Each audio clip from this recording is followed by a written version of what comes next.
क्या राहुल गांधी भारत में गृह युद्ध चाह रहे हैं? क्या तख्ता पलट से ही सत्ता हासिल करने की कोशिश में लगे हुए हैं राहुल गांधी? और क्या जेन जी के कंधे पर बंदूक रखकर अपनी सियासत को आगे बढ़ाने की कोशिश में लगे हैं राहुल गांधी? अच्छा। नमस्कार दोस्तों, अलर्ट आवाज न्यूज चैनल पर आपका एक बार फिर से स्वागत है। मैं हूं आपका दोस्त और होस्ट रोहित सोलंकी। आज हम बात करेंगे उस पत्रकारिता की जिसे जनता अब पत्रकारिता नहीं बल्कि सत्ता का तोता कहती है। कहानी है जैन जी, राहुल गांधी और गोदी मीडिया की। चलिए क्या है पूरा मामला जान लेते हैं। बस वीडियो को कहीं से स्किप मत करना, पूरा जरूर देखना। दोस्तों, राहुल गांधी ने हाल ही में वोट चोरी का मुद्दा उठाया था, उसको लेकर एक पोस्ट किया था। इसमें उन्होंने जैन जी शब्द का इस्तेमाल किया था और साफ कहा था कि भारत के युवा यानी जैन जी के साथ वो खड़े हैं।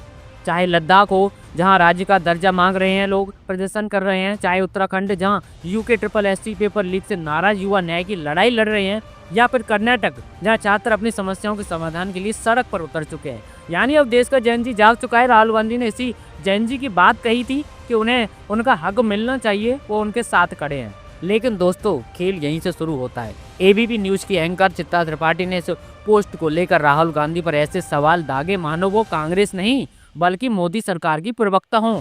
उन्होंने आरोप लगाया कि क्या राहुल गांधी भारत में युद्ध चाहते हैं? क्या वो सत्ता पलटने की साजिश में लगे हैं? क्या राहुल गांधी जैन जी के कंधे पर बंदूक रखकर अपनी राजनीति चमका रहे हैं? सोचिए दोस्तों, राहुल गांधी युवाओं की बात करें तो सवाल उन पर पेपर लीक हो, रोजगार का संकट हो या लद्दाख का आंदोलन, मीडिया को सरकार से सवाल करना चाहिए था। लेकिन गोदी मीडिया का काम है विपक्ष पर हमला करना। यही कारण है कि कांग्रेस प्रवक्ता रागिनी नायक ने चित्रा त्रिपाठी का वीडियो पोस्ट करते हुए तीखा तंज कसा। उन्होंने लिखा है कि मतलब जो मोदी जी स्क्रिप्ट देंगे वो आप बोल देंगी, नेता प्रतिपक्ष का अपमान करेंगी। और फिर उन्होंने सवाल उठाए हैं कि क्या चित्रा त्रिपाठी पत्रकारिता के नाम पर कलंक है? क्या वे चाटुकारिता से ही रोजी रोटी कमाती हैं? क्या भाजपाइयों को कवर फायर देकर गोदी मीडिया होने का सबूत देती हैं? दोस्तों, यह हमला सिर्फ चित्रा त्रिपाठी पर नहीं था बल्कि पूरे उस सिस्टम पर था जहां पत्रकारिता अब सवाल पूछना छोड़कर सत्ता का प्रवचन करने लगी है। राहुल गांधी का मुद्दा साफ था, युवाओं की नाराजगी, उनकी आवाज जनजी, बेरोजगारी, पेपर लीक, महंगाई और भविष्य की चिंता से सड़कों पर है। लेकिन मीडिया का एक बड़ा हिस्सा इसे कवर करने के बजाय विपक्ष को कटघरे में खड़ा करता है। यानी जनता सवाल करे, विपक्ष बोले और फिर मीडिया विपक्ष से पूछे कि आप तख्ता पलट की साजिश तो नहीं कर रहे हो?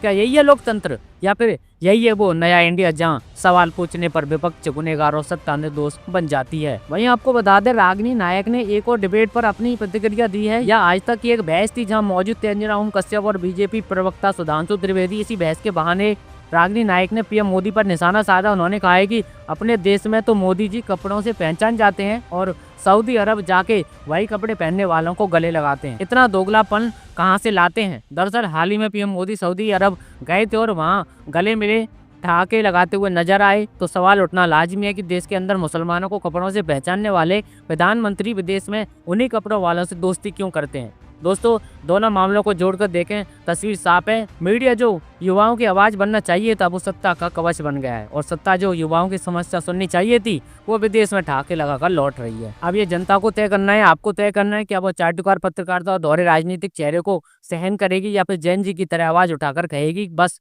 अब और नहीं। फिलहाल आज की खबर यही थी। आप सब लोगों का इस पूरे मुद्दे पर, पूरे विवाद पर क्या सोचना है, अपनी राय हमें कमेंट करके जरूर बताएं।